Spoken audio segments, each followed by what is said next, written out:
Tem muito de Deus para a nossa vida hoje aqui. Que bom que você veio. Quando você vem para a casa de Deus, para um lugar de adoração, em plena segunda-feira à noite, você está dizendo: Deus, não é que eu sou desocupado não, mas é que o Senhor ainda é minha prioridade. É um esforço, eu reconheço isso, né? Deus abençoe de verdade, pastor Josimar, pastora Beta, toda a sua casa, sua família. Deus abençoe, é uma honra, viu? Tom Carf, Deus te abençoe. É uma honra, uma alegria podermos estar juntos aqui nessa noite. Abra comigo a sua Bíblia no livro do profeta Daniel.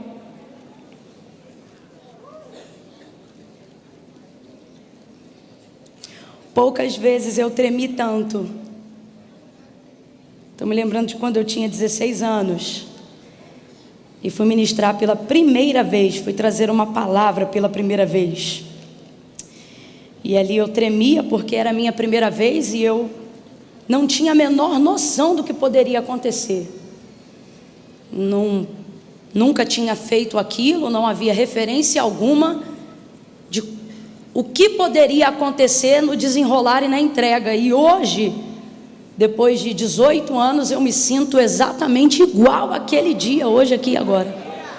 Igual. Porque depois de um tempo caminhando, você começa a ter algumas experiências, né?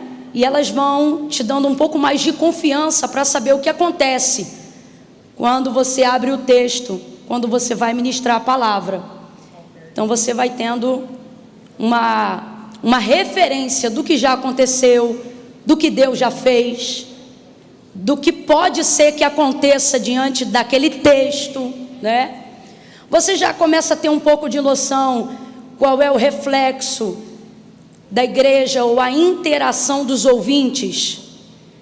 Se a mensagem for um pouco mais disciplinatória, tem dia que a gente mesmo diz: eita, Deus me dá graça que hoje vai arrochar, e arrocha para todo mundo, né? E tem dias que você já imagina o que vai acontecer, porque você reconhece, você pensa assim: nossa, Deus me confiou um diamante, Deus me confiou algo que com a sua graça será inevitável um retorno de alegria, de celebração, de júbilo, de festa. Isso, com o passar dos anos, você acaba tendo uma prévia leitura, sem nunca saber qual será o resultado definitivo. Porque eis o único ofício da vida de qualquer homem e mulher que deseja servir a Deus nessa área, que você jamais terá domínio sobre o resultado, jamais. Porque depende exclusivamente da vontade dEle. E ninguém tem controle sobre a vontade de Deus. Então todo aquele que ministra, seja o louvor, seja a palavra, seja um conselho, seja uma oração, ele vive uma fé na certeza de que o resultado ou a resposta daquilo depende exclusivamente de Deus. E a soberania de Deus não permite a gente estabelecer uma métrica do resultado. Como assim? Vai dar X, vai dar Y, não. Na equação de Deus, o resultado sempre é o X, né? A incógnita, você não sabe. Deus é soberano e o texto é claro acerca dessa característica dele como Deus. Ele faz o que ele... E isso complica a vida de quem depende dele. Você está conseguindo compreender o que eu estou falando? E Camila, por que você está falando isso? Porque hoje eu estou numa situação complicada. Complicada como quando eu tinha 16 anos e naquela época eu não tinha absolutamente nenhuma referência. Mas 18 anos se passaram e agora eu tenho algumas lembranças, mas me parece que nessa noite Deus as reputou a nada.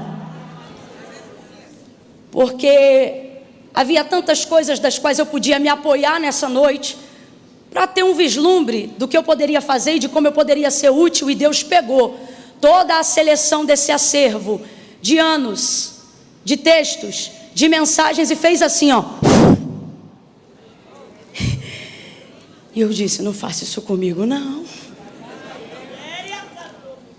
E ele disse: hoje, se você quiser ir, vá como uma pregadora. Mas se você quiser que eu te envie,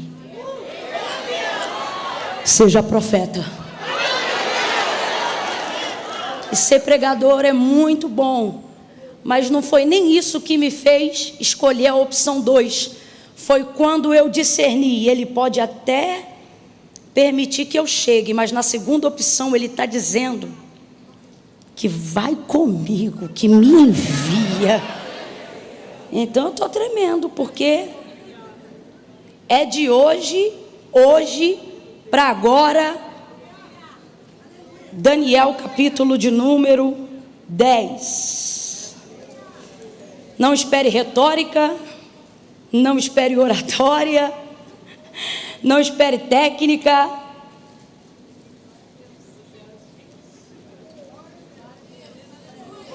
Eu de verdade não espero nem que você espere nada de mim, porque hoje eu estou esperando só dele.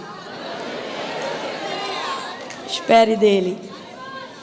Há de Deus uma palavra àqueles que estão ao alcance da voz profética nessa noite. Livro do profeta Daniel, capítulo de número 10. Versículos de número 7 em diante. Essa água é minha? É? Ninguém botou a boca nesse negócio aqui não, né?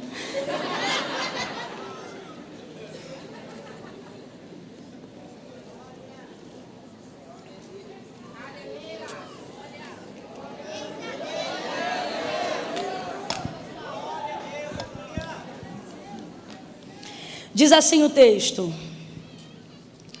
só eu, Daniel, tive aquela visão. Só eu, Daniel, tive aquela visão. Os homens que estavam comigo nada viram, mas caiu sobre eles um grande temor e fugiram para se esconder. Fiquei, pois, eu só e tive esta grande visão, e não restou força em mim. Desfigurou-se a feição do meu rosto, e eu não retive força alguma.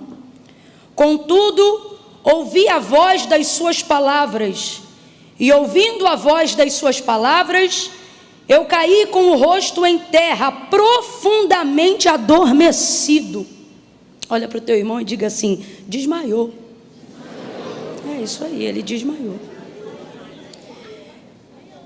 Certa mão me tocou e fez com que me levantasse, tremendo sobre os meus joelhos. Tremendo, se levantou com muita dificuldade, porque não se levantou por espontaneidade, levantou-se porque o anjo o colocou de pé.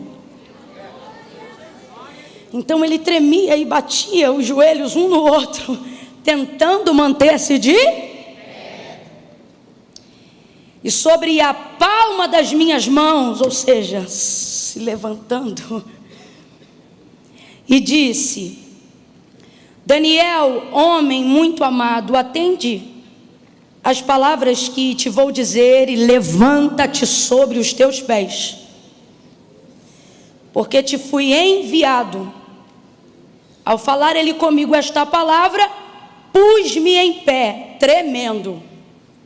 Somente até aqui, diga amém. Amém. Deixa eu só refrisar aqui a parte final. Pus-me em pé, tremendo. Complete aí se a sua versão for semelhante. Pus-me em pé, tremendo. Pus-me em pé, tremendo. Então ele conseguiu, ele ficou de pé, mas ficou como? Estava tremendo, mas estava? Estava tremendo, mas estava? No 3 você vai liberar uma palavra de ordem profética para alguém aqui nessa noite, ok? Quando eu disser 3, você vai dizer assim: aguenta de pé. Calma que eu não contei até 3 ainda. Quando eu disser 3, você vai liberar essa palavra para a vida de alguém hoje aqui. Você está sendo boca de Deus ao fazer isso nessa noite. Você vai dizer a essa pessoa: aguenta de pé. E o que, Camila? Já já a gente vai desenrolar, mas por hora só dê a essa pessoa essa certeza. Eu conto 1, pegue na mão de alguém agora. Eu conto 2, não faça isso com a mão meio fria, porque já é constrangedor segurar a mão de alguém. Se você fizer isso de maneira requenguela, ele fica ansioso para soltar. Então aperte a mão firme e faça essa pessoa perceber que ela sentou-se ao lado de alguém que não veio fazer uma social nessa noite.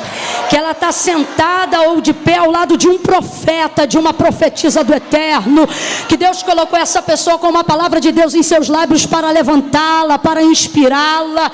2,5, prepara, dá um apertãozinho.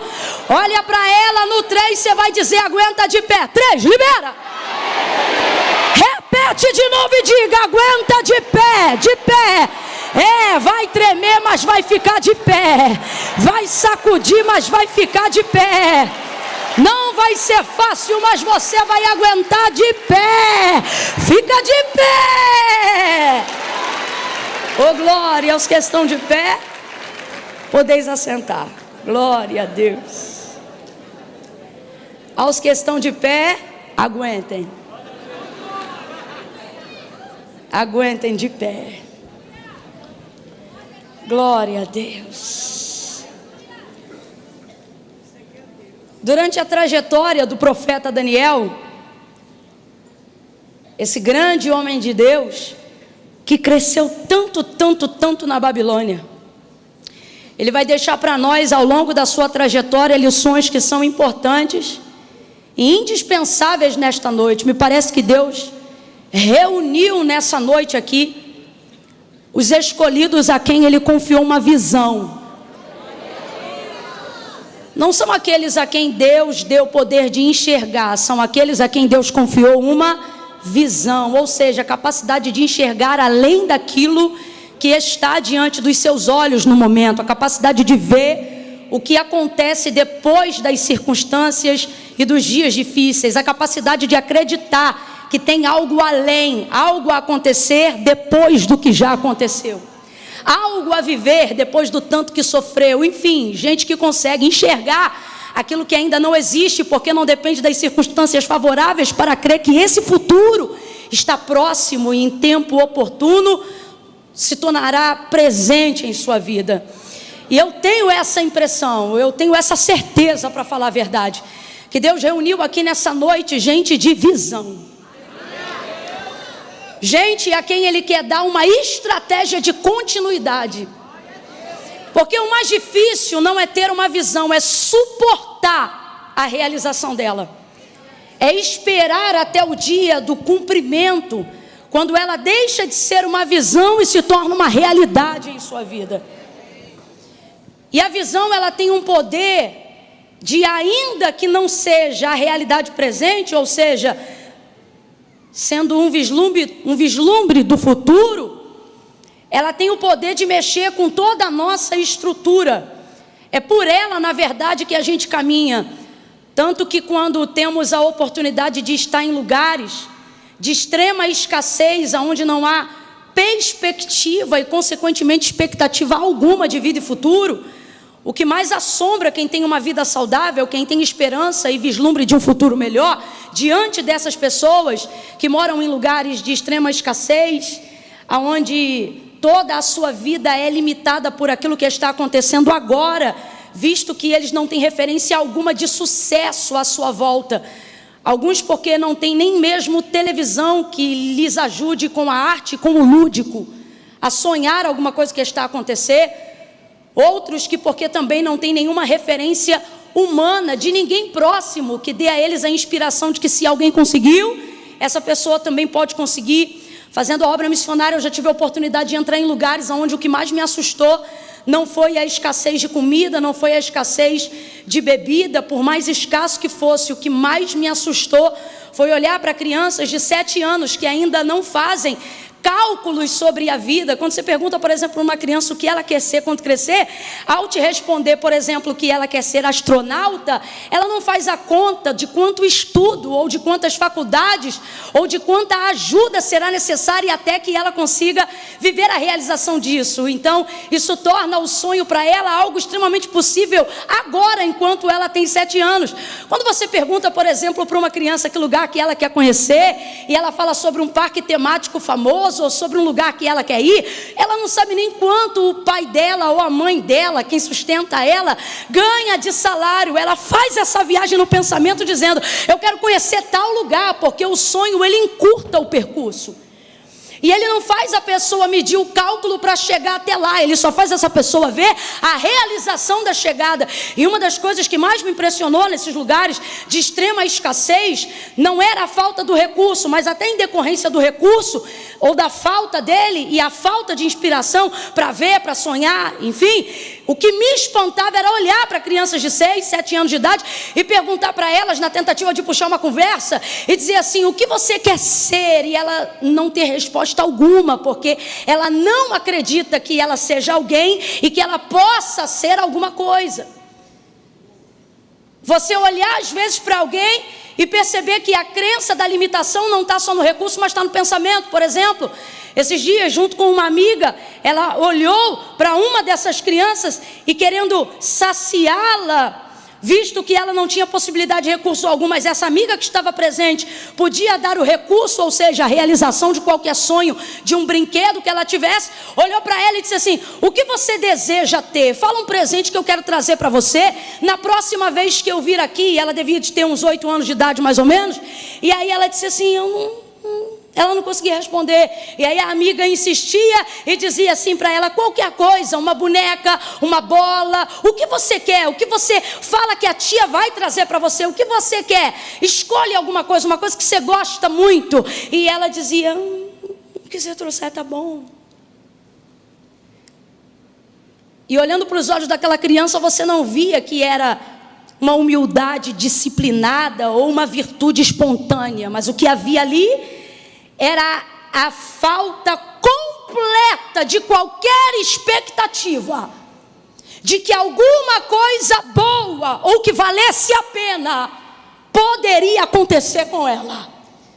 O que você via ali era uma criança se comportando como adulto, como quem diz, eu não quero ter expectativa de nada porque eu nunca soube o que é ter alguma coisa.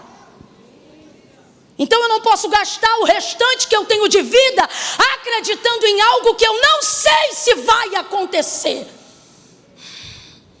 Porque a carga que eu tenho, a energia que eu tenho, a vontade que eu tenho, ela precisa me dar condições de viver na realidade que eu vivo. E essa realidade roubou de mim qualquer possibilidade de sonhar. E naquele dia a lição foi nossa, a lição foi dessa minha amiga, que olhando para aquele cenário percebeu que a gente não bastava chegar ali com comida, com roupa, com água, com brinquedo, mas com a única mensagem. Oh, alguém já começou a entender aqui. Que tem o poder de resgatar qualquer pessoa de qualquer lugar. E eu vou repetir, esta mensagem tem o poder de resgatar qualquer pessoa de qualquer lugar. E eu sinto a autoridade de Deus para liberar isso novamente. Esta mensagem tem poder para resgatar qualquer pessoa de qualquer lugar. É o verbo vivo que se fez carne. É a mensagem da cruz. É a mensagem do evangelho. É aquele que não está limitado a tempo, espaço ou circunstância. É aquele que, como disse João, ele é o mesmo ontem, hoje e será eternamente. Ele tira o homem do monturo e coloca para se assentar em meio aos príncipes. Ele escolheu uma sociedade que era considerada um vermezinho, do qual ele mesmo reconhece sua pequenez acerca de Israel, dizendo, ó, vermezinho de Jacó. E o que ele fez com ela? Ele disse, tu não serás mais cauda, eu te ponho por cabeça. Ele é aquele que tira as escamas dos olhos, não só de quem não tem perspectivas, mas como tem as expectativas erradas, como Saulo no caminho de Damasco. Depois que ele encontrou Jesus, se tornou o maior missionário, visionário, transcultural da igreja. Por quê? Porque ele compreendeu e ele discerniu que havia algo além das perspectivas e da expectativa que ele já tinha. Então, Camila, sobre o que você quer dizer hoje? Eu não quero falar apenas sobre uma visão, eu quero falar sobre a visão. Eu não quero falar apenas sobre uma perspectiva, eu quero falar sobre a perspectiva que fizeram os homens no Coliseu entregarem, seja a vida ou a morte, que fizeram homens cuja visão estava focada nele, dizerem, o viver a Cristo e o morrer é lucro. Sabe o que ele está dizendo? Se vivo, vivo por esta visão, e se morro, me encontro com ela frente a frente. Então isso não faz mais diferença. Quem está dotado de uma visão, complete aí para eu saber que você está comigo.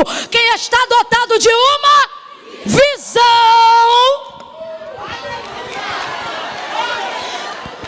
se torna alguém não apenas com o poder de enxergar além, mas levar outros a verem e a sonharem.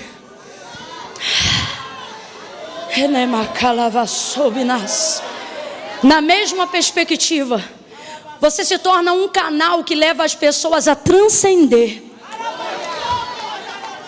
Naquele dia na obra missionária eu aprendi que comida é muito bom, água é muito bom, roupa é importante e brinquedo é necessário, mas se nós não tivéssemos uma visão que pudesse ser compartilhada, nada mudaria. E Deus trouxe gente hoje aqui dizendo, mais do que os recursos que o mundo não tem, você tem o que dinheiro nenhum no mundo jamais vai poder te dar. E você precisa trazer esse cenário e esse ambiente através do seu chamado, através da sua vocação, através daquilo que o Senhor já tem lhe dado. Eu estou olhando aqui e estou vendo várias pontes, e Deus está falando para mim assim, olha, diga para ele que o sonho dele não é dele, é conexão de passagem para muitas pessoas ampliarem a sua expectativa, corrigirem as suas perspectivas e irem além da sua realidade presente. Camille, aonde Daniel se adequa em tudo isso que nós estamos falando aqui? É porque Daniel é alguém que, olhando em todos os capítulos do seu livro, eu percebo a transição de alguém que não abre mão de uma visão. Eu percebo alguém que desde o início, no capítulo 1 do seu livro, no verso de número 17, Deus já deixa claro a que havia separado ele. Olha o que o texto vai dizer, que depois daquele período onde ele pediu o eunuco para experimentá-lo 10 dias, a não comer do manjar do rei e da porção diária, mas se abstesse e comer somente legumes e beber água, depois que o seu semblante, sua aparência melhoraram, olha o que o texto vai dizer depois desse processo. Vai dizer assim, olha, a estes 4 jovens que eram seus amigos, presos junto com ele e se tornaram companheiros de toda a sua jornada na Babilônia, o texto vai dizer assim, Deus deu conhecimento e inteligência em toda a cultura e sabedoria, e Daniel tornou-se, eu percebo então que a capacidade de ser aquilo que Deus quer que eu seja, é uma atividade de engajamento mútuo. Deus quer fazer e eu quero que Ele faça. Deus tem para dar e eu sei as áreas e quero receber. Tornou-se, olha isso. E Daniel tornou-se entendido em todas as visões e sonhos. Aí no capítulo 2, a partir do versículo 19, você vai ver que o Senhor começa a abrir uma oportunidade para discernimento de visões, para discernimento de sonhos. É quando Nabucodonosor tem um sonho que ele não entende o sonho que ele sonhou, e aí ele chama os magistrados, os magos, astrólogos e cientistas do seu reino, a fim de que eles não deem apenas a interpretação, mas essa foi a maior prova, literalmente, uma prova que Nabucodonosor, indignado e angustiado pelo seu sonho, vai estabelecer diante daqueles que eram seus conselheiros e seus magos e etc. E ele vai dizer assim, eu quero que vocês digam o que foi que eu sonhei, presta atenção, porque não é só a interpretação. Olha o que Nabucodonosor dizia, eu quero que vocês digam qual foi o sonho que eu sonhei. E este sonho que me angustiou, eu quero que, além de descrever o sonho que eu sonhei, vocês deem a interpretação desse sonho. E os homens começaram a dizer para ele, dá-nos pelo menos o sonho. Conta o sonho que a gente vai te entregar a interpretação. Enquanto eles pediam isso, Nabucodonosor dá uma ordem e ele diz assim, pode acabar com todos eles, as suas casas vão ser monturos e suas vidas serão despedaçadas, porque eles estão querendo ganhar tempo. Eu não vou mudar o decreto, rapaz. E ele chamou então Antioque e ele disse assim, pode dar cabo da vida de todo mundo, estabelece a ordem desse decreto. Enquanto ele está indo para lá, Daniel vê este homem a quem foi incumbido de cumprir o decreto de execução do rei diante daqueles que não sabiam o seu sonho e menos ainda a sua interpretação, e ele interpela esse homem e ele diz para ele, por que há tanta velocidade em cumprir esse decreto? Ou seja, por que se corre tanto para a morte? E aí ele conta a história para Daniel e Daniel diz assim para ele, Daniel sugere dizendo assim, me ponha em sua presença. e eu vou dar o sonho e a interpretação.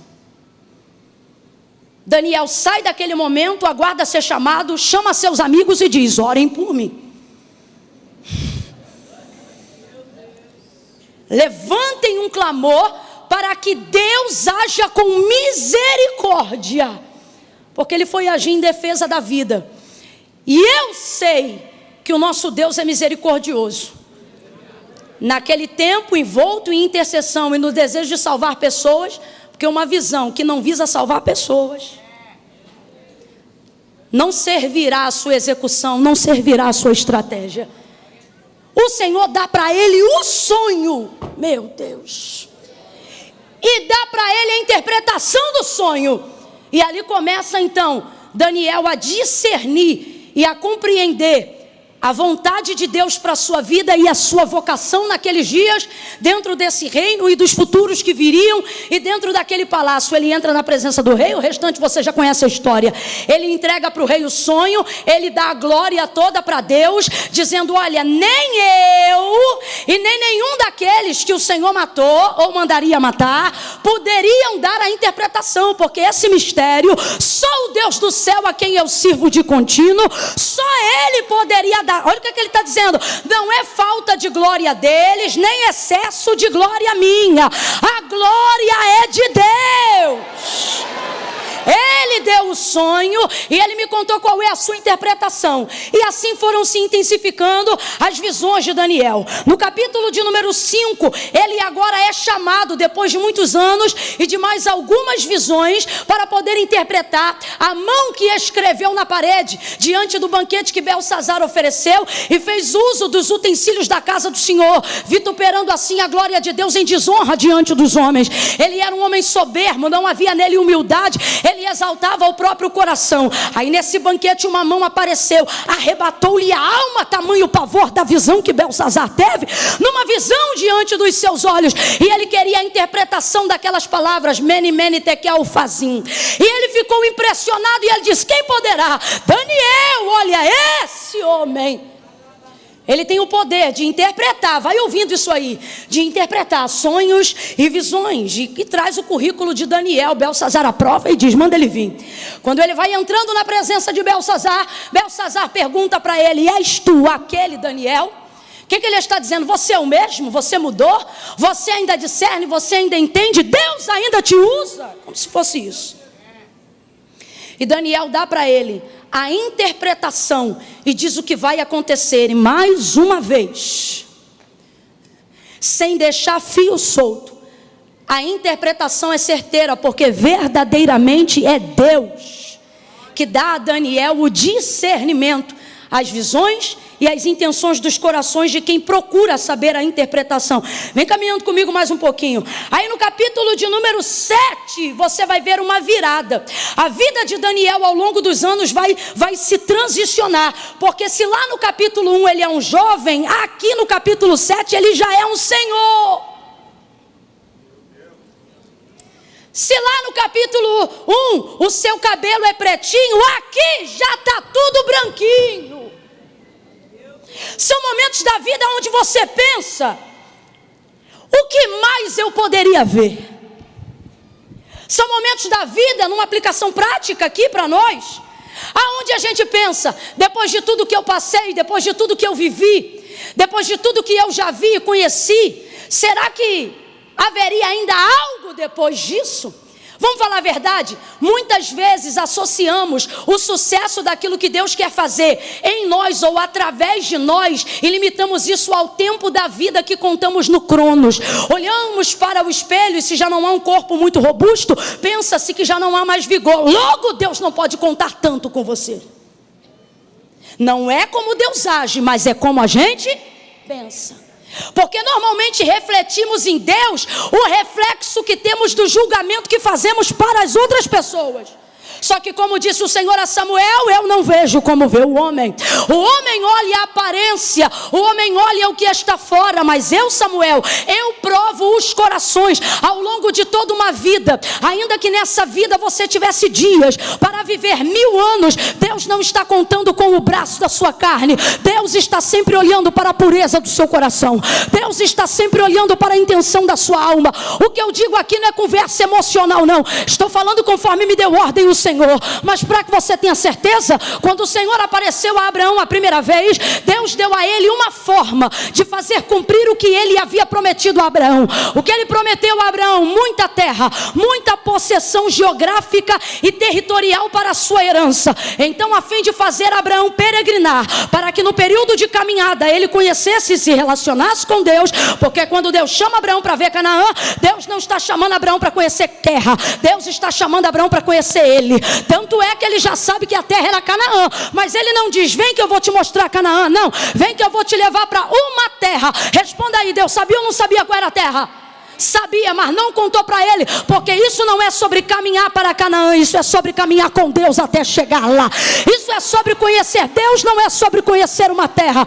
É assim que Deus trabalha conosco. Mas veja, dentro dessa perspectiva, Deus tem uma forma de fazer Abraão tomar posse daquilo que ele prometeu a Abraão. Então ele trabalha com Abraão durante muitos anos, desde que ele encontrou a primeira vez, dizendo assim: Abraão, aonde você botar a planta do seu pé, ou seja, onde o seu pé pisar, ali eu vou te dar por possessão. É por isso que Abraão ora está no sul, ora desce, ora está no norte, ora está mais de um lado do monte, ora está em cima do monte, ora está aqui, ora está acolá, porque a vida de quem tem promessa é assim, é uma vida de peregrinação, porque é caminhando que você vai conhecendo quem o Senhor é.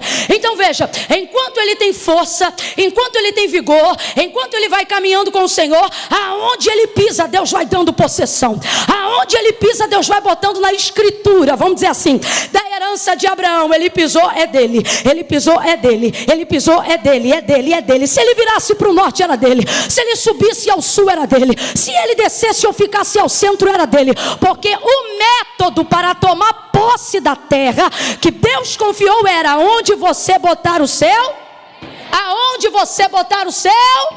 Então o que Deus está dizendo? Anda, caminha, toma posse, mede a terra, vai entrando, vai indo, vai desbravando, vai, ele vai. 25 anos antes da chegada de Isaac, ele está peregrinando, ele vai entrando, vai caminhando, ora cansado, mas caminha, a idade vai batendo, mas ele vai caminhando. Ele não diz para Deus que vai parar. Abraão nunca parou, ele só fazia aquilo que Deus mandava. O Senhor lhe dava uma direção e ele obedecia. Por isso que Deus lá no início chama ele de servo, mas depois de um tempo de obediência chama ele de amigo, porque para Deus relacionamento não é quantidade de dinheiro, nem quantidade de teologia. Foi o próprio Jesus que disse: sereis meus amigos se fizer o que eu mando.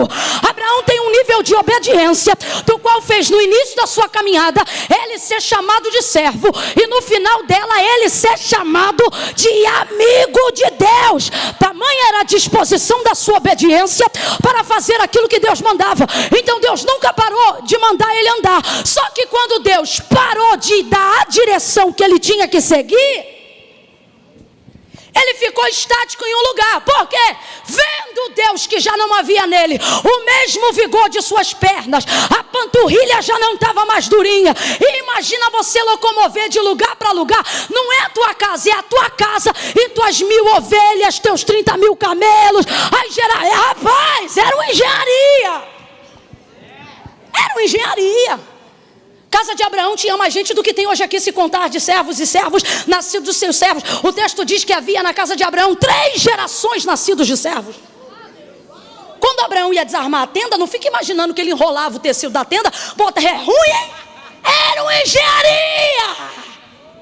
Para sustentar uma visão, você não tem noção de quanta gente se carrega.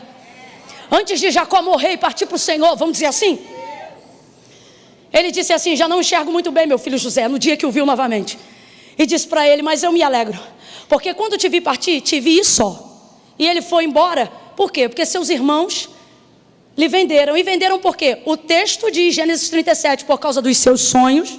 Em outras versões, por causa das suas visões e das suas palavras, porque ele reproduzia aquilo que ele via, exatamente como Daniel. Em razão disso foi vendido. Aí, depois de 17 anos, quando Jacó encontra novamente José, ele diz: meu filho, eu me alegro, porque apesar de estar com a vista embaçada, sei que estou diante de você. E o que eu me lembro é que quando você partiu, ou seja, quando você foi, para ele era morte, mas na verdade estava apenas cumprindo a visão. Às vezes Deus não te conta tudo para você não pensar que essa visão é a sua destruição. Deus vai distribuindo parcialmente. Aí escute, ele diz assim: mas hoje eu me alegro, porque quando te vi você partiu só, mas hoje vejo que o Senhor trouxe toda a sua descendência. Uma visão, ela não se realiza só quando Deus te leva para o final. Ela se manifesta durante todo o período de caminhada, enquanto você está sustentando. Volta para Abraão e você vai entender. Quando já não tinha mais vigor em suas pernas, força em seus braços, Deus então vai aparecer a Abraão e vai dizer assim para ele: Abraão, sai da tua tenda, levanta a tua cabeça.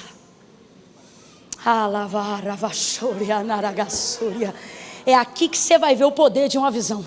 E diz assim para ele: olha o mais longe que você puder. O texto não diz, mas inteligente como ele era, eu imagino que ele pegou as coisinhas dele e disse: estou indo para o monte. Por quê? Porque se Deus quer me dar algo além do alcance da minha vista, a primeira coisa que eu vou fazer é subir para o lugar alto.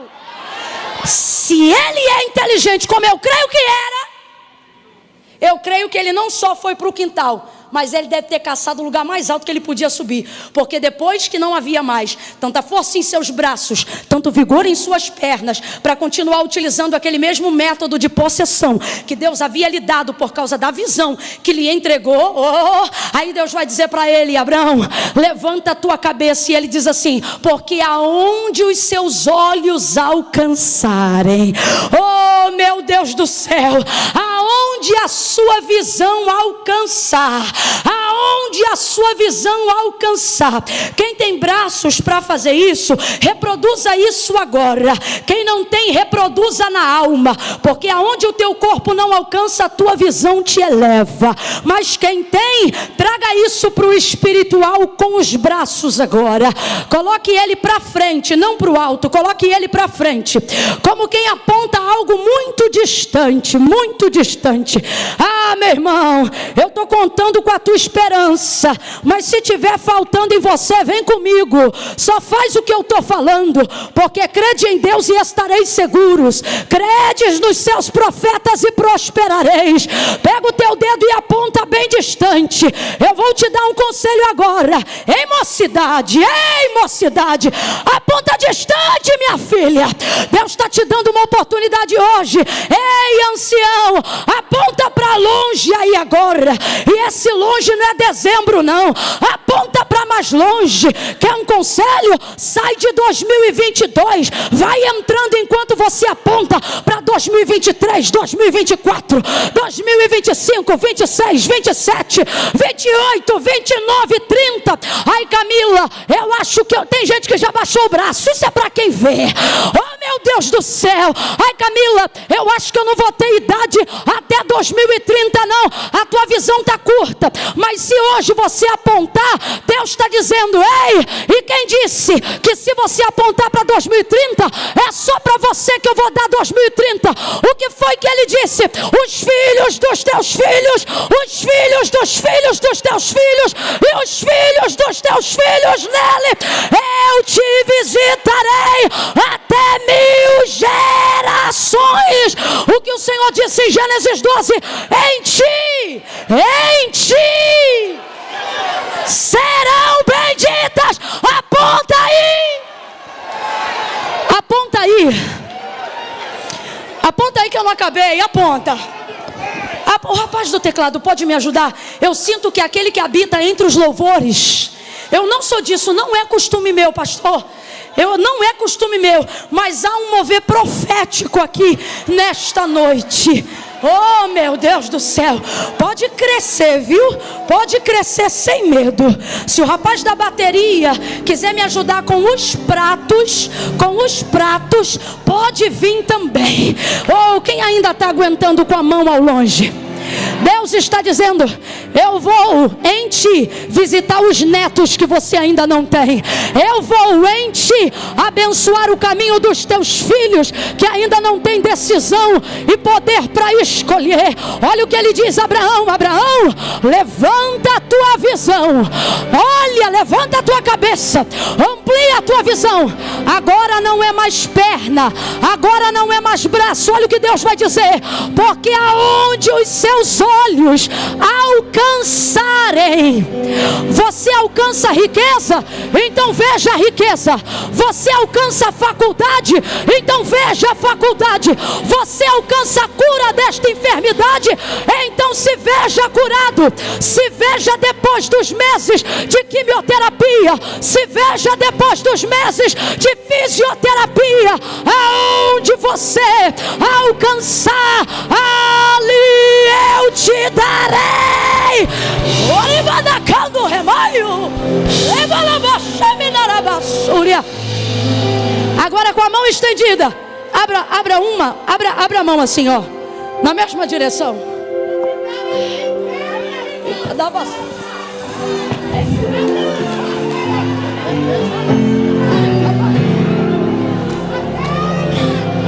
Olha o que Deus está dizendo. Deus sabia que a perna de Abraão não chegaria em lugares que Israel chegaria. Deus sabia que as mãos de Abraão não tocariam em lugares que Israel tocaria. Mas tudo que Deus faria na família de Abraão depois dependia de para onde ele olhava antes.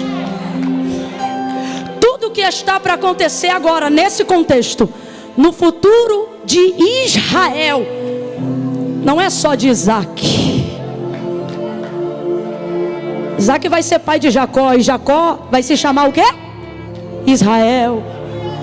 Tudo que está para acontecer depois, naquele contexto, depende da capacidade visionária que Abraão tem de olhar para frente agora, de alcançar ao longe agora. Você está entendendo, igreja?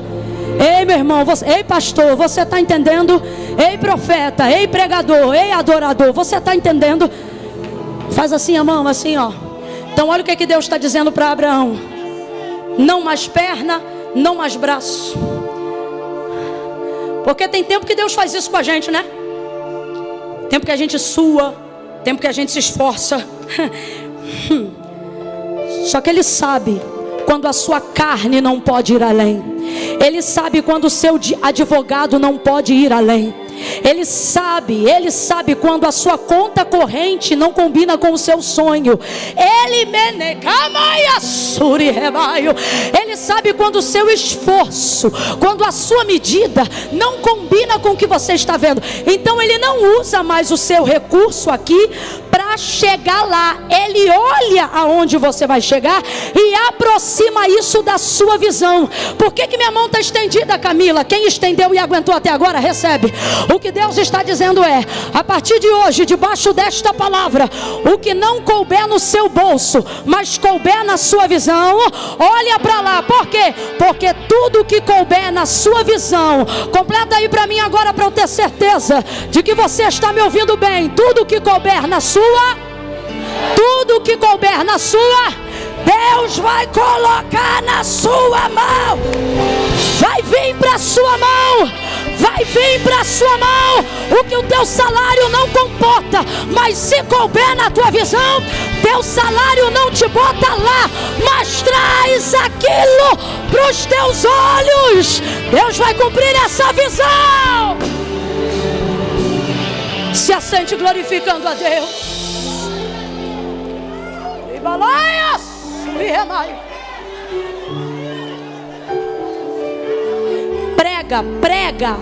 Prega, seja um arauto, seja um mensageiro, seja uma mensageira do Eterno.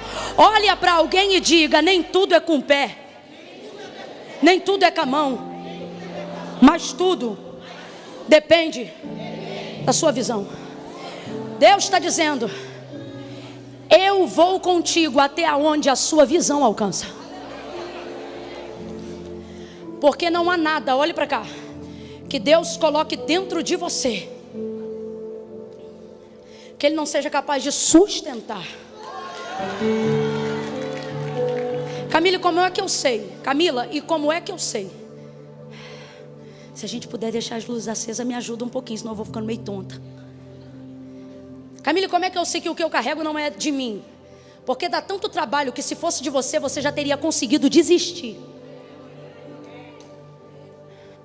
E não combina com seus pensamentos humanos, terrenos e naturais. Porque tudo que Deus te entrega é maior do que você. Então é por isso que de vez em quando você entra em crise. E aí você pensa, a melhor coisa que eu faria seria deixar esse projeto, seria deixar esse sonho. E se de verdade ele fosse uma plantação da sua natureza humana, você já teria feito isso.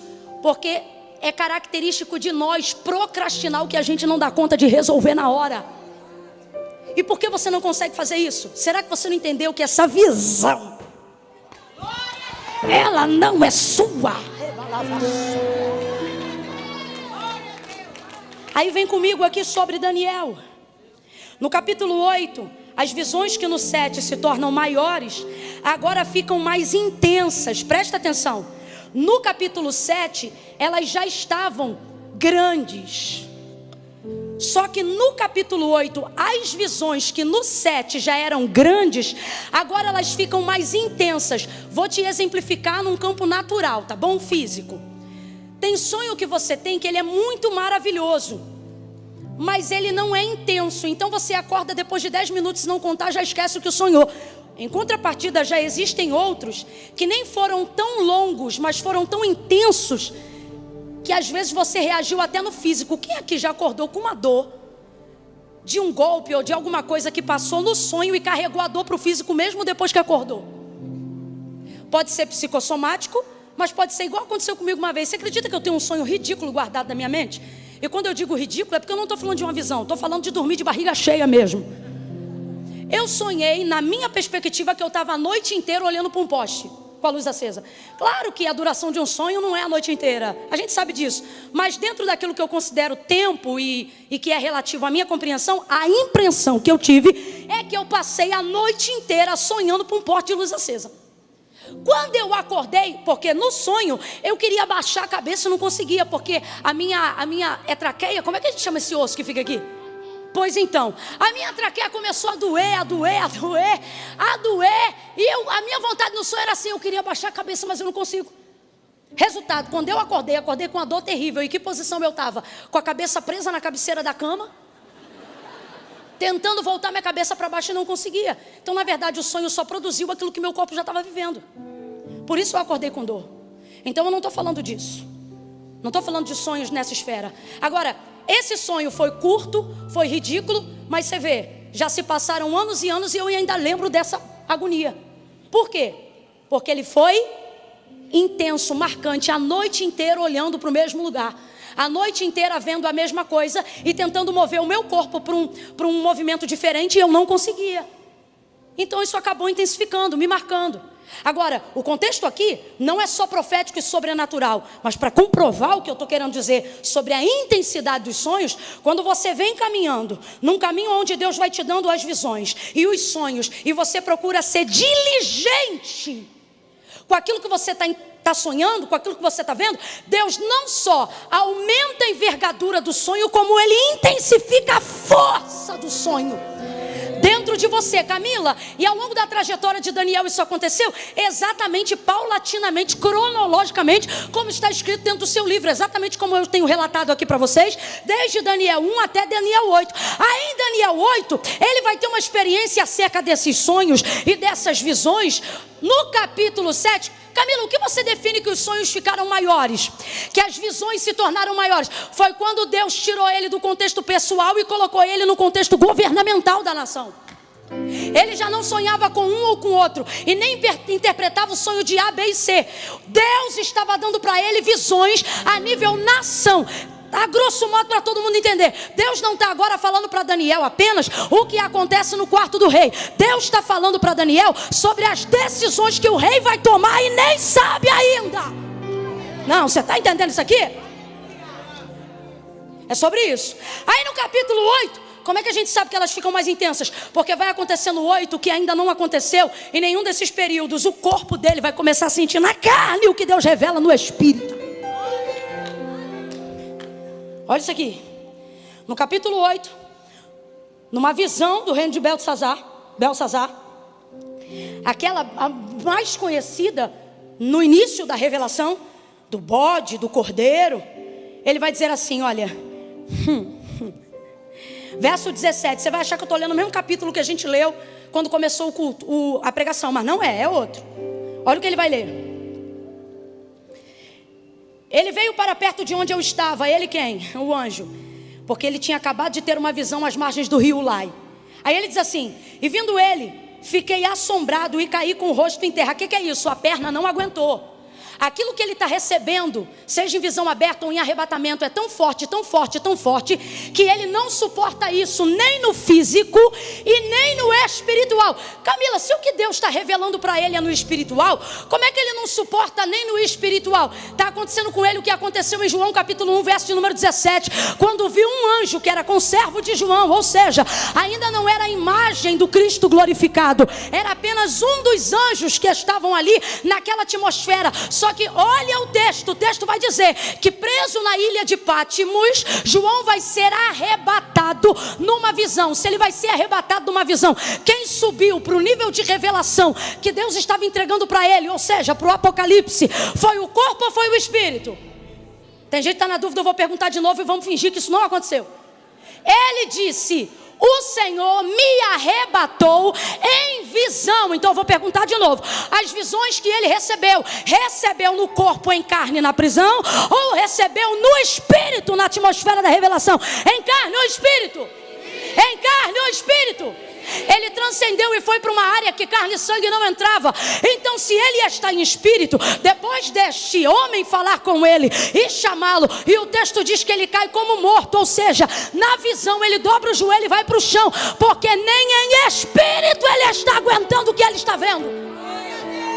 Porque não é um espírito que transcendeu em glorificação. Então veja, a visão que João está tendo, mesmo depois de caminhar com o verbo vivo tanto tempo, ela é tão grande, tão grande, tão grande, que ainda que ele não esteja em carne, em sangue, em batimento cardíaco, a consciência de um corpo físico e real está presente no espírito. Porque quando Deus te dá um sonho, uma visão, uma revelação, quando ele te arrebata a alma, quando você está vivendo algo com Deus, Deus te usa e fala com você na transparência, diferente de outros espíritos que precisam possuir a tua mente. Deus não faz isso. Deus não faz isso. Olha para quem está do teu lado e diga, as visões de Deus. Fale, porque Deus vai libertar alguém agora de espíritos imundos que acham que é Deus que está falando. Olha para alguém e diga, as visões de Deus são transparentes. O que é isso? Deus não vai arrebatar tuas faculdades mentais. Deus está contando com quem você é, do jeito que você é, e vai te usar como você é.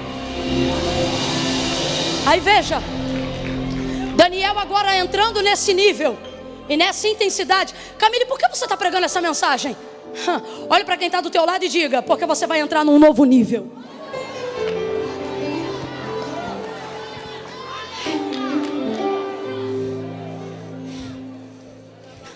Você vai entrar num novo nível de revelação. Você vai entrar num novo nível de discernimento. Você vai entrar num novo nível de interpretação. Você vai entrar num novo nível de intercessão. Vai entrar num novo nível de... Você acha que a vida que você caminhou com Deus até aqui já foi uma vida de experiências extraordinárias. Só que eu vou liberar algo aqui e eu quero que reaja da cadeira. Vai reagir não é na cadeira, vai reagir da cadeira. pessoa que entende que essa palavra é para ela. E eu não estou perguntando se você tem medo, eu não estou perguntando se você acredita. Eu estou querendo que você entenda que numa segunda-feira à noite, Deus não te parou nessa casa para fazer entretenimento. Se fosse para isso, você podia estar maratonando uma série na internet. Só que Deus está dizendo: eu te trouxe para cá para você não se assustar com as visões, para você não se assustar com as novas experiências que eu vou te dar. Eu te trouxe para cá porque agora eu vou mexer com você. Eu vou mexer com você de tal forma que você vai sentir até no corpo. Você vai sentir no corpo. Oh meu Deus, eu vou contar de 1 a 3. Quando eu disser 3, Camila, que poder há no 1 a 3? Nenhum, é só para ficar organizado.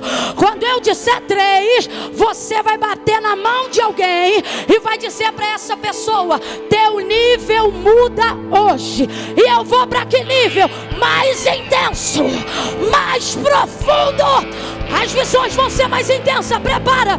Eu conto 1, levanta a mão e vira de frente para alguém. Eu conto 2, pega na mão dessa pessoa. 3, diga: mais intenso e mais profundo. Mais intenso. Deus está te virando de nível. Você vai transicionar. Você vai transicionar. Você vai transicionar.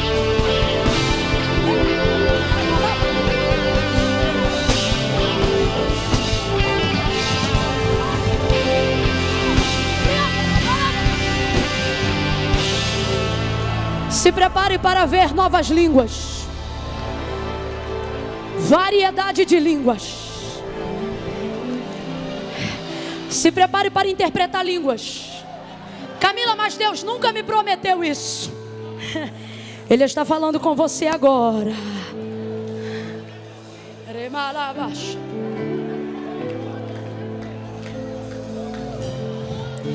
Tem um antes e depois dessa conferência para esta igreja.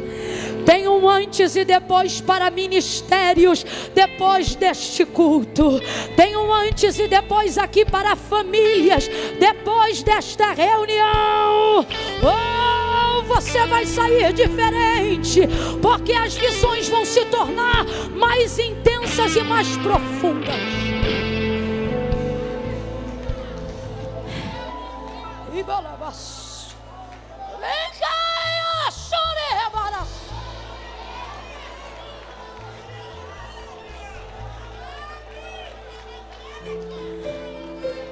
Senta aí que eu não acabei não.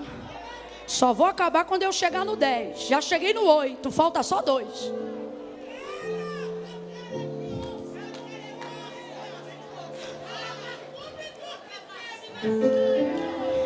Camila, vai dar 10 horas. Se tu não aguenta até 10, tu não vai aguentar o intenso e o profundo. Então já vai na paz, já sai de fininho, já vai dando a paz do Senhor e saindo devagarinho. Se alguém pergunta: ué, o culto já acabou? Não, mas é que ficou intenso e profundo demais para mim.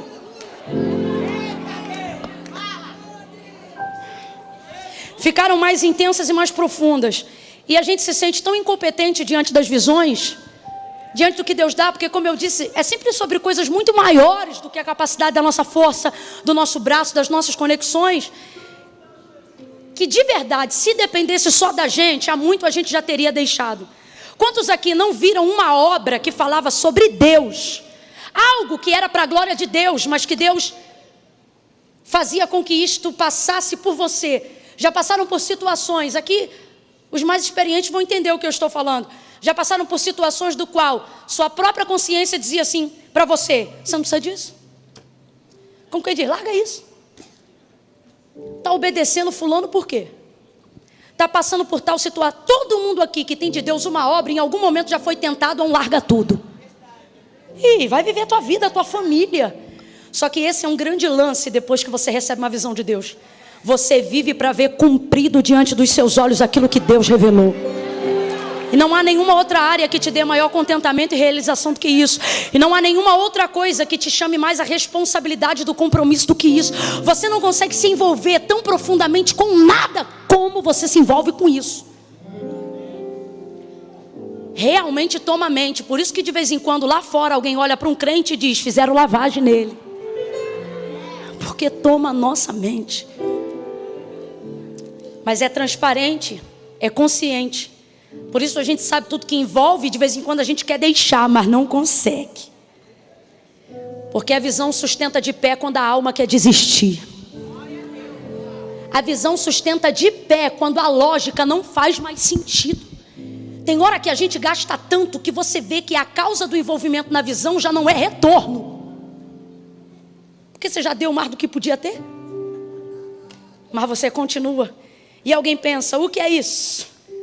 Você vai dizer: começou com um sonho, mas agora virou uma visão. E de visão ninguém abre mão.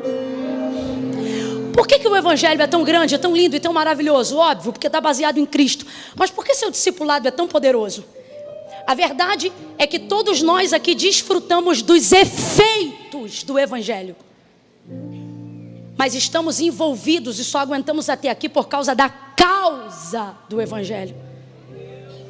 Jesus não imprimiu em nós frutos, imprimiu em nós sementes.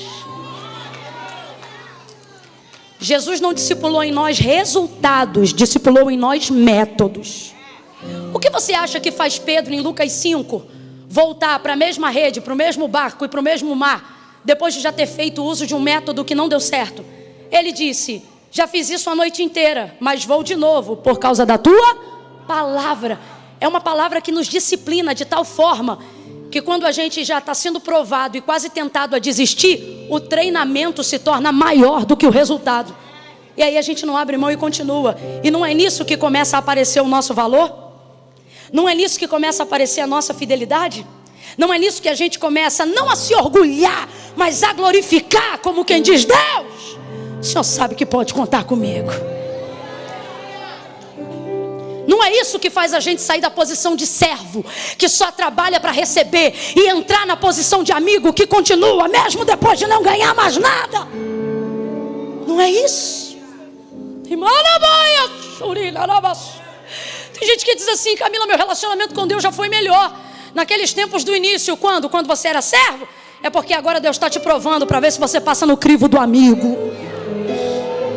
Se tornaram mais intensas e mais profundas, de tal forma que olha o que vai acontecer diante dessas visões. Verso de número 18: estando ele falando comigo, caí com o rosto em terra adormecido. Ele porém me tocou e me pôs em pé. Verso de número 26: a visão da tarde e da manhã, ou seja, mais intensas, mais profundas e mais recorrentes. A visão da tarde e da manhã que foi dita é verdadeira, porém cerra essa visão que só daqui a muitos dias se cumprirá. O que acontece? O Senhor deu a Daniel uma visão e falou para ele não abrir aquela visão, porque nos capítulos anteriores o texto relata que ele vê, escreve e fala. Ele vê, escreve e fala. Mas dependendo da intensidade, da profundidade daquilo que Deus te confia, o cenário é tão discrepante daquilo que você está vendo, que você não pode contar para as pessoas o que vai acontecer, porque a realidade delas está muito distante do que Deus revelou. Então olha o que o anjo diz para ele: você vai selar. Aí Daniel, verso 27, vai dizer assim: eu, Daniel, estive enfraquecido. Agora responda para mim aí, olha o que o texto está dizendo. Eu, Daniel, estive enfraquecido. Ou seja, depois da visão ele ficou como? Enfraquecido. E ele deixa claro, ó, agora aguenta isso aqui, ó. Eu estive enfraquecido e enfermo alguns dias. Então me levantei e falei do negócio do rei, e espantava-me com a visão, e não havia quem a entendesse. Sabe o que ele está dizendo? Diante do que eu vi, diante do que eu ouvi, diante do que eu discerni, meu corpo se debilitou. Eu precisei de um tempo para me recuperar daquilo que eu vi. A visão não exaltou ele, a visão o abateu. A visão não fez ele sair do quarto e dizer: eita, que eu sou poderoso, hein? Deus falou comigo de manhã, de tarde, eu vi anjo. Ele, não.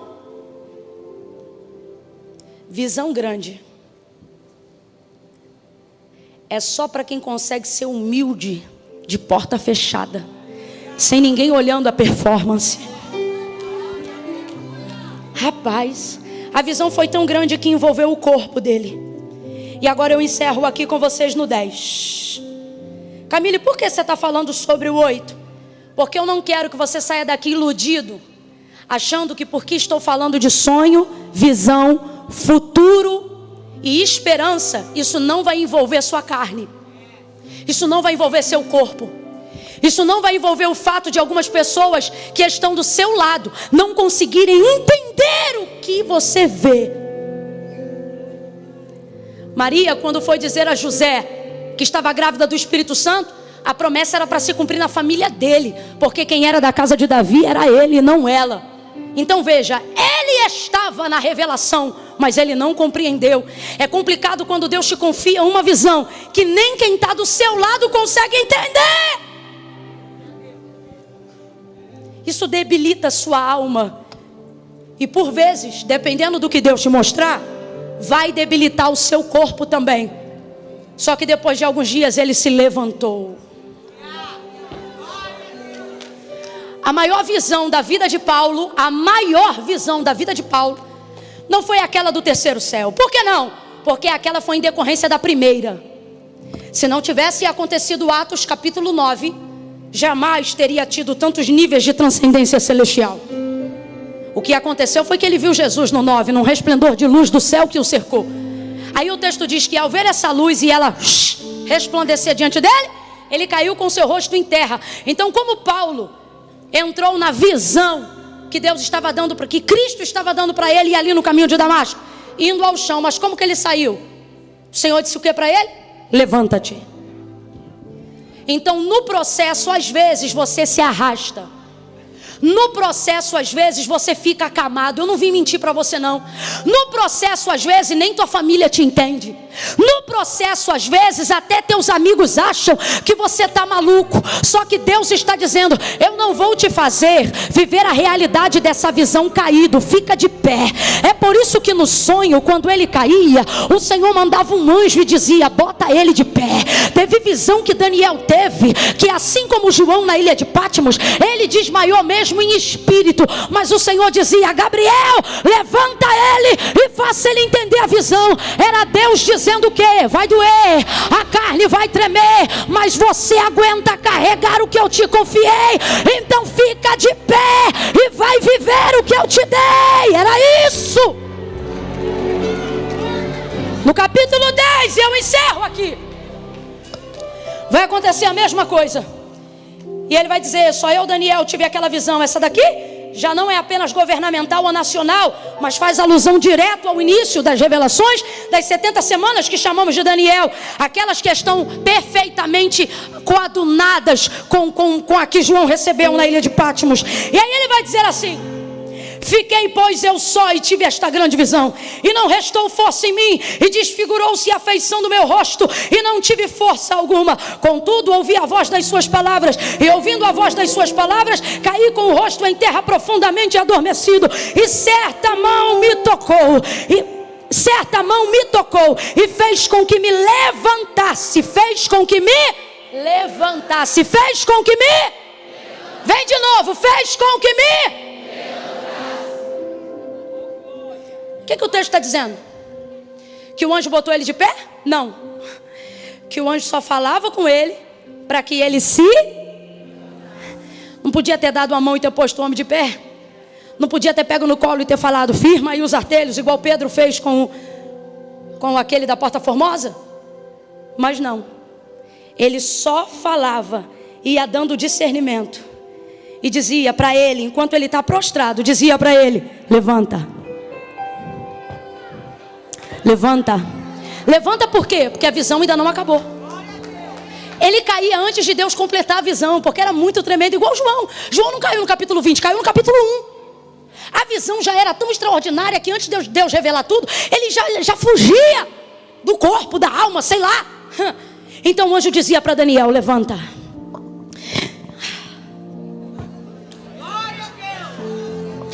Semblante desmaiado, sentimento de ausência total, fraqueza extrema. Levanta. Eu vou falar bem do jeitinho que Deus está me dando ordem. Você diz: Deus, não dá.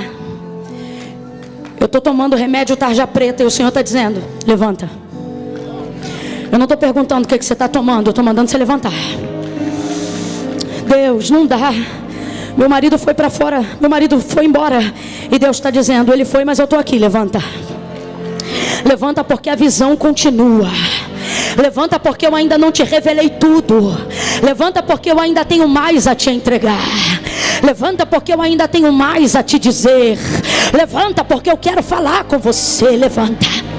Levanta. E como é que ele levantava? Eu vou ser honesta, gente. Daniel não levantou como um soldado preparado. Daniel não levantou como alguém que está acostumado a fazer agachamento. Você leu comigo.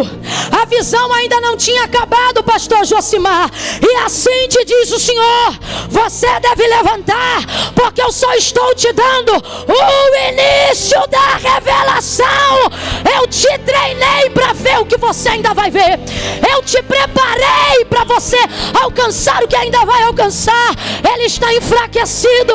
A sensação é de desmaio, o rosto está desfigurado, mas o texto diz que ele bota a palma da mão no chão.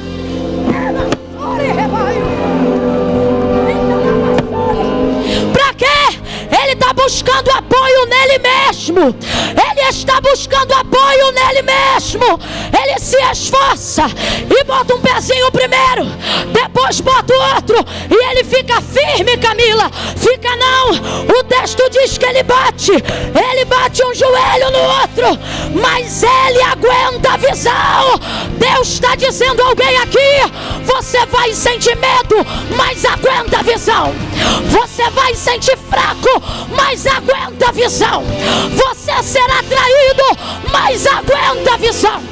Alguns amigos vão te deixar, mas aguente, aguente, aguente a visão.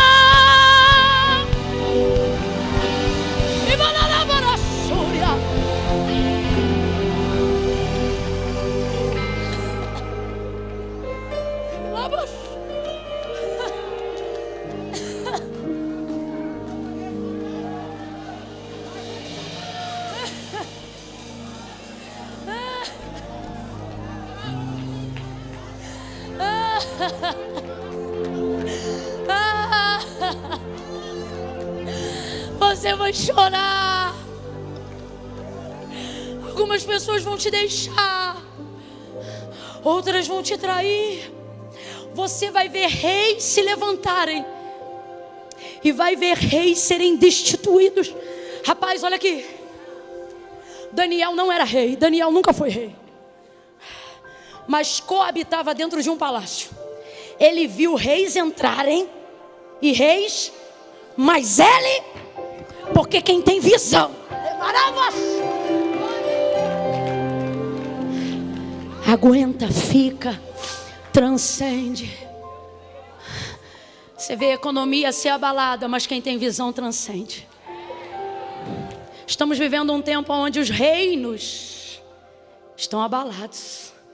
E hoje Deus reuniu aqui e Ele disse: mas aonde está a sua visão? Na horizontal ou na vertical? Por que o reino de Davi poderíamos quase, não estou dizendo que estou chamando, poderíamos quase chamarmos de sempiterno, porque durou mesmo depois que sua vida não durava mais, por causa daquilo que a visão da sua hereditariedade carregava, o Messias. Não há reinado humano, nem o do seu filho sucumbiu o do seu pai. E o que ele dizia? Elevo.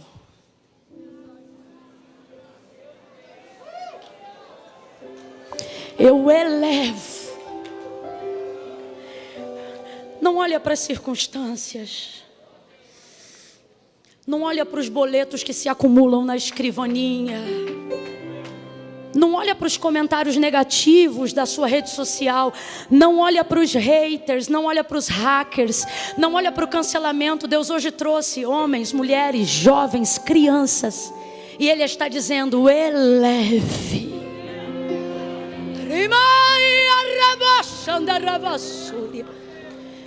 Ele dizia: eleva os meus olhos para os montes, de onde me vem o socorro. O meu socorro vem do Senhor. Vem do Senhor. Meu socorro vem do Senhor. Ele vem do Senhor. Elevo meus olhos para os montes, de onde me vem o socorro. O meu socorro vem do Senhor. Do Senhor. Que reinado de Davi. Reinado que passou. Mas diga para mim, a visão de Davi passou? Ele disse: não vou poder construir a casa, Deus não deixou. Mas meu filho tem aí mais de 6 bilhões. Começa e faz a casa. O que ele está dizendo? A visão é minha, mas a construção vai ser sua. Então diga para mim, Salomão fez a vontade de Deus ao dar continuidade à visão de seu pai. Quando elas ficarem intensas e profundas e sua carne começar a ser esmagada, entenda, é porque você está perto da realização de tudo que você viu. Você se lembra de Jesus no Getsemane? Lembra? Quando foi que seu suor ficou vertido em gotas de sangue? Quando se aproximava o momento de cumprir a sua hora que havia chegado. Seu suor se verteu em gotas de sangue. E ele sentia essa aflição na sua alma. Virou sangue. Porque ele vislumbrou a proximidade do cumprimento da visão de sua vida. Que era entregar a sua vida. Então todas as vezes que você estiver muito perto da realização de tudo que você viu, seja em você ou nos seus filhos, você sentirá sua alma abalada, sua carne esmagada, seus pensamentos pressionados. Só que Deus me trouxe hoje aqui para te dizer: aguenta a visão, vai valer a pena. Depois de tudo,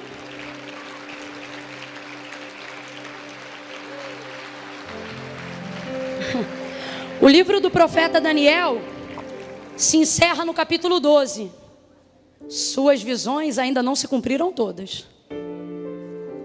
Porque ele foi, mas as visões continuam. E curioso, preocupado, porque é diligente com tudo que Deus lhe entrega, ele disse: agora data para mim. Quando é que vão se dar todas essas coisas? Ele perguntou o que qualquer um de nós gostaria de perguntar diante de uma grande visão. Como quem diz: eu espero isso até quando? E o que eu faço? E o Senhor diz o que para ele? Daniel, não te convém saber o dia nem a hora. Tu, porém, vai até o fim. Vai até o fim. Diante de algo grande que Deus está nos dando aqui nessa noite, diante de algo grande que Ele já te deu na sua caminhada, você sempre terá a sensação de que vai morrer e não vai aguentar. E não sou eu que estou dizendo, são todos os homens que tiveram uma visão de Deus. Você tem a sensação que sua casa não vai aguentar, que você não vai aguentar. Só que Deus me trouxe nessa noite como profeta para dizer: a visão é minha, e eu preparei cada estrutura da sua célula, cada estrutura do seu corpo para aguentar. Quando Jesus entrou no barco de Pedro, Pedro pensou que o barco ia ir a pique por causa da multidão de peixes que entrava. Mas Deus já havia medido a estrutura do barco que ia puxar a rede. Deus está dizendo: quando você está perto de viver a sua maior realização, você pensa que vai arrebentar, você pensa que não vai aguentar. Só que Deus está dizendo: é porque está perto. Está perto, está muito perto. Está muito perto. E você vai até o fim. Você vai até o fim. A maior visão de Isaías Isaías capítulo 6, ele diz: no ano em que morreu o rei Uzias, eu, Isaías, vi o Senhor assentado sobre um alto e sublime trono. Os anjos voavam ao redor do trono, a glória da casa se enchia e os umbrais das portas se moviam com a voz do que clamava.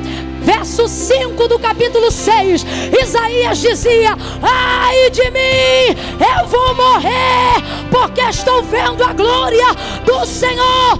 Então um anjo desceu como tenaz, purificou os seus lábios e deu a ele suporte. Para quê? Para, através da purificação, através da santificação, suportar a visão. Camila, o que eu faço para não morrer? Se santifica, se purifica, jejua e ora, porque você não vai morrer diante do que Deus te confiou. Eliseu vai dizer para Elias: Elias, na verdade ele não diz, é Elias que, vendo que ele não o deixava, Eliseu tinha uma visão. Quem ainda está comigo, diga amém. De pé como estamos, estou encerrando. Elias era um grande homem que fazia Eliseu sonhar. Eu imagino Eliseu acompanhando os passos de Elias e pensando: tal coisa que ele faz eu não faria, isso aqui que ele faz eu vou continuar fazendo. Só que ele tem algo que eu dependo para sustentar a visão que eu tenho. Eu preciso dessa virtude. Aí os rapazes da escola de profeta diziam: você sabe que o teu Senhor será tomado de ti, né? Ele dizia: eu sei, mas fica quieto. O que ele estava dizendo? Cada um com a sua visão. A minha é ir com ele até o fim. Por quê? Porque ele já sabia o que ele ia pedir. Ele tinha uma visão: eu quero o que ele tem. Aí quando ele atravessa o Jordão e ele sabe, Elias sabe que será tomado de Eliseu. Aí Elias olha para ele e diz assim: fala. Como quem diz: você acha que o profeta aqui não sabe o que você quer? Fala, antes que eu seja tomado de ti. Aí Eliseu diz assim: eu quero que haja porção dobrada do que há sobre ti em mim. Aí ele diz assim: se tu me vires, escuta isso aqui, se tu me vires quando eu for tomado de ti, assim será. Mas se tu não vires, não será. Duas coisas. Primeira, o que Elias está dizendo para Eliseu? Ô Eliseu, o que você me pediu não depende só de mim, depende de Deus. E Deus vai te provar vendo o quanto você aguenta o que está para acontecer. Se você aguentar a visão, ou seja, se você aguentar o que está para acontecer aqui daqui a pouco, você vai receber. Mas se você não aguentar, você não vai. Camila, como seria não aguentar? Desmaiar, por exemplo. Por exemplo, desmaiar. Por exemplo, se ele começa a ver, e assim como o Gideão, ele diz: ai de mim, o que ele pensa? Vou morrer. Essa é a palavra de um judeu que acha que está às vésperas da sua morte. Vou morrer. Se ele não aguentasse ver o que estava para acontecer ali, ou se Deus o privasse do que estava para acontecer ali, porque, irmão, nem todo mundo vê. Lembra de Eliseu dizendo, de Geazi dizendo: meu pai, meu pai. Eliseu vai dizer: meu pai, carros de Israel e seus cavaleiros. Ele ainda não tinha discernido a visão na hora que o Senhor vem tomar Elias, mas ele aguentou, sim ou não? Sim ou não? Então Elias disse para ele: se você me vê quando eu for tomado de você, assim será. Mas se você não me vê, não será. Só que ele aguentou. Ele não discerniu na hora, mas nem tudo você vai discernir na hora. Mas Deus não está testando o quanto você discerne, está testando o quanto você suporta. Aguentou. A capa caiu como evidência da unção recebida. Ele feriu o Jordão e voltou com porção dobrada do que tinha Elias. Lembra de Geazi, moço de Eliseu? Viu os carros e ficou apavorado. Vão nos matar. Aí o que Eliseu orou? Senhor, peço-te que abra os olhos do moço para que ele... Quem não está vendo, eu quero fazer a mesma oração. Que o Senhor abra teus olhos hoje para que você veja além do que os seus olhos enxergam. E que você, na condição de Isaías, de Eliseu, de Estevão, que suportou ser apedrejado por causa do que via enquanto era apedrejado. Você, que na condição de Daniel, de vez em quando vai precisar de cama, de vez em quando vai precisar de remédio, mas vai cumprir dizendo: Senhor, eu vou até o fim. Eu quero orar por você agora. Levante a mão direita e deixe ela em pé o maior tempo que você aguentar, não abaixe. Comece a fazer o teste de suporte da alma baseado no corpo. Levanta a mão e deixa ela bem alta aí. Senhor, em nome de Jesus, nesta noite, onde houver alguém aqui, debaixo da tua palavra e ao alcance da tua voz, que nesta noite nos dá direção e estratégia, que nessa noite nos dá discernimento da tua vontade, do teu querer para nossas vidas e para o chamado, para o ministério que o Senhor tem nos confiado. Deus, nós erguemos as nossas mãos para dizer: eis-nos aqui. Erguemos as nossas mãos para dizer que nós não vamos retroceder, por mais que de vez em quando isso abale a alma e até o corpo. Estamos aqui para dizer: cumpre a tua vontade, revela o teu querer, do alto da cabeça até a planta dos pés. Nos sustenta, nos dá o suporte que Daniel teve, nos dá o suporte que Estevão teve, nos dá o suporte que Abraão teve, nos dá o suporte que Moisés teve, porque tu és o mesmo e não mudou. Tu és o mesmo e não mudou. Vem conosco e nos dá o suporte que tu deu a Davi, nos dá o suporte que tu deu a Eliseu, nos dá o suporte que tu deu a Noé. Nos ajuda a sustentar a visão e nos leva a transcender, nos leva a ir além, nos usa como ponte, como conexão, para que outros possam ir além, para que outros possam sonhar, para que outros possam viver, para que outros possam ver o quão grande é o Senhor e quão grandes são as tuas promessas e os teus feitos. Transiciona hoje o teu povo, nos eleva a um novo nível de visões mais intensas e mais profundas, para a honra e para a glória do teu nome, em nome de Jesus. Preste atenção aqui, você vai dizer o amém diferente hoje. Vira de frente aí, de 2 em 2. Pastor José, pode ir chegando aqui, de 2 em 2. Vira de frente aí para alguém.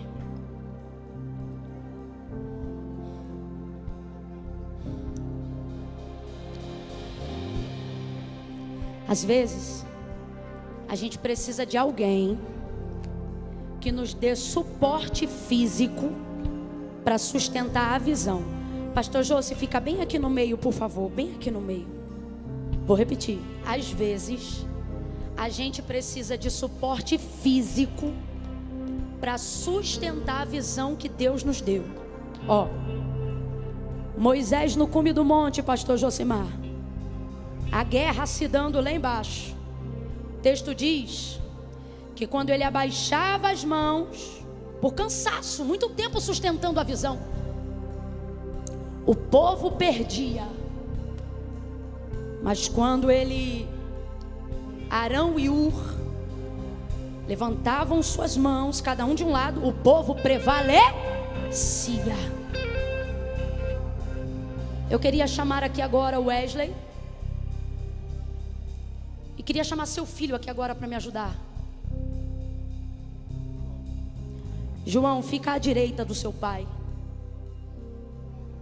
Wesley à esquerda.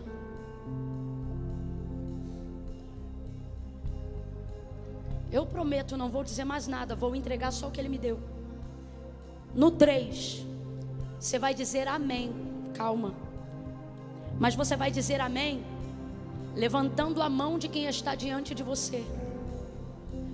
Porque Deus não vai te dar um sonho, Deus não vai te dar uma visão, sem te dar pessoas que vão te ajudar a sustentar. Ei, te prepara, 2023 será o ano de maiores conexões da sua vida. Prepara que eu vou repetir, 2023 será o ano de maiores conexões da sua vida. Deus vai te conectar a pessoas que vão realizar, construir, projetar a plataforma que se cumpre a tua visão. Em 2023 Deus vai mandar todo o recurso humano, porque você já tem o divino. Deus vai mandar todo o recurso humano e você não vai perder. Você vai prevalecer contra o cansaço, vai prevalecer contra a depressão, vai prevalecer contra as dores, vai prevalecer contra a enfermidade. Prepara, eu conto 1, 2, 3, levanta a mão dessa pessoa e diga amém, amém, amém. Dê amém a essa palavra, dê amém a essa palavra. Mais alto, João, mais alto, Wesley, mais alto. Diga amém, amém.